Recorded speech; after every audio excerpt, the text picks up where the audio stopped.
महत्वपूर्ण मन पर विराजमान। तो यही कहूँगी कि मेरे पिता खुले ही हैं प्रज्ञा लक्ष्मी महाथेरो भिक्षु जी। आज उनकी 50वीं वर्षगांठ है। भिक्षु जीवन की उनके लिए भी अनंत मंगल कामनाएं। उनका आशीर्वाद हम बच्चों पे हमेशा बना रहे, हम यही तथागत बुद्ध से कामना करते हैं। आप सभी श्रद्धावान उपासक उपासिका आज उनके बुलाने पर यहाँ पर आए। आप सभी के लिए भी बहुत बहुत साधुवाद कि आपको यहाँ आने का अवसर मिला। ज़्यादा समय नहीं है क्योंकि और भी भिक्षुगण बोलेंगे, उपासक उपासिका अपने भाव व्यक्त करेंगे। आज बहुत सुंदर अवसर है।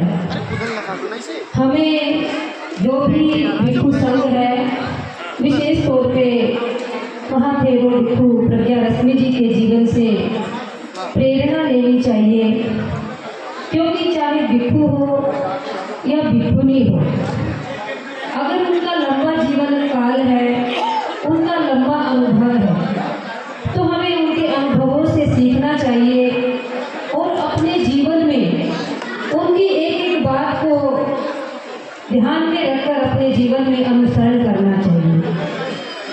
अगर हम हमारे समाज की बात करते हैं, हमारे समाज में सुनते तो सभी हैं। 3 तरह की बातें होती हैं।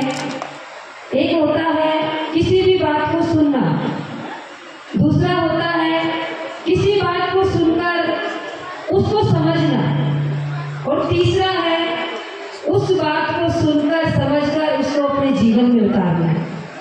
तो ज़्यादा ना कहते हुए यहाँ पे जो भी उपासक उपासिका है, परम श्रद्धेय भंते जी से आपने जो भी सुना है, सीखा है, समझा है, अगर आप उनका थोड़ा सा भी अपने जीवन में उतारेंगे, लेश मात्र भी अपने जीवन में उतार लेंगे, तो आपके जीवन का कल्याण हो जाएगा।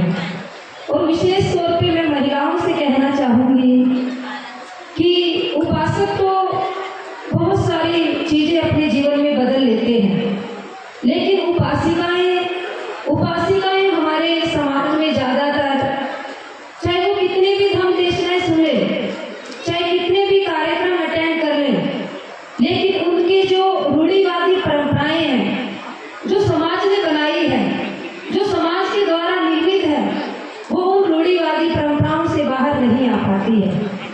वो देख नहीं पाती है कि हम कितने महान भिक्षु की शिष्या हैं, उनके देशनाएं सुनती हैं, वो नहीं समझ पाती हैं। अगर हम बुद्ध की बात करें, महाकाल बुद्ध के समय में ऐसी कितनी महाउपासिकाएं थी जिन्होंने अपने जीवन को बदला। आज जब भी महाकाल बुद्ध का नाम आता है तो उनका भी नाम आता है।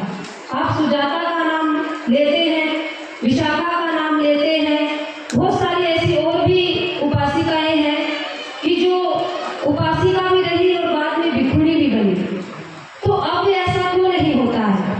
अब ऐसा इसीलिए नहीं होता है कि भिक्षु संघ कोई कभी नहीं छोड़ता है देशना देने में। वो वही धर्म की देशना देते हैं जो महाकाल बुद्ध ने आज से 2500 वर्ष पहले लोगों को बताई। लेकिन जो उपासिकाएं हैं, वो भिक्षुणी बनना तो बहुत दूर की बात है। वो तो अपना ये जो समाज ने, दूसरे समाज ने जो उनके ऊपर दिया हुआ है, लादा हुआ है, अभी तक तो उससे भी बाहर नहीं आती है। क्यों? क्योंकि मन में डर रहता है, मन में भय भरा हुआ है कि अगर हम इस चीज को छोड़ देंगे तो समाज के लोग क्या कहेंगे? कौन कैसे समझेगा कि ये किसी की पत्नी है? कैसे मानेगा कि किसी की घरवाली है? क्या किसी की पत्नी बन के जीना ज्यादा अच्छा है या एक इंसान बन के जीना ज्यादा अच्छा है? देखिए, जीवन साथी दोनों होते हैं। आपको जो भी भिक्षु संघ बताता है, अगर हम उसका पालन नहीं करते हैं तो इसका मतलब हम उनका सम्मान नहीं करते हैं। हम जिनका सम्मान करते हैं, जिनका आदर करते हैं, उनकी हम हर बात को मानते हैं। तो इसीलिए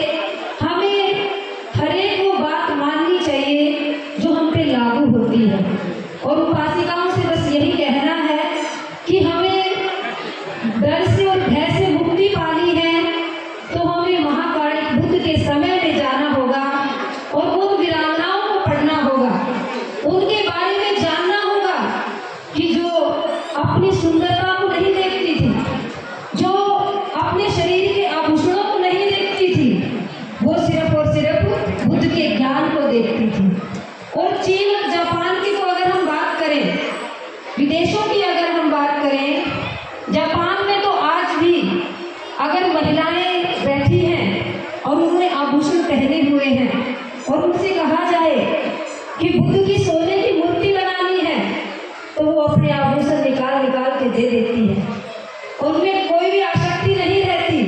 और मैं तो यहाँ देखती हूँ सोने चांदी के तो बहुत दूर की बात है, महिलाओं को अपने जो आर्टिफिशियल, जिसे आर्टिफिशियल बोला जाता है, जो 100 या 500 रुपए के आते हैं, उन्हें भी अपने गले से अपने कान से ऐसे चिपका के रखती है, उन्हें छोड़ना नहीं चाहती। इसीलिए आप यहाँ पे उपासिकाएं हैं, आप लोग भी पुरुषों की तरह,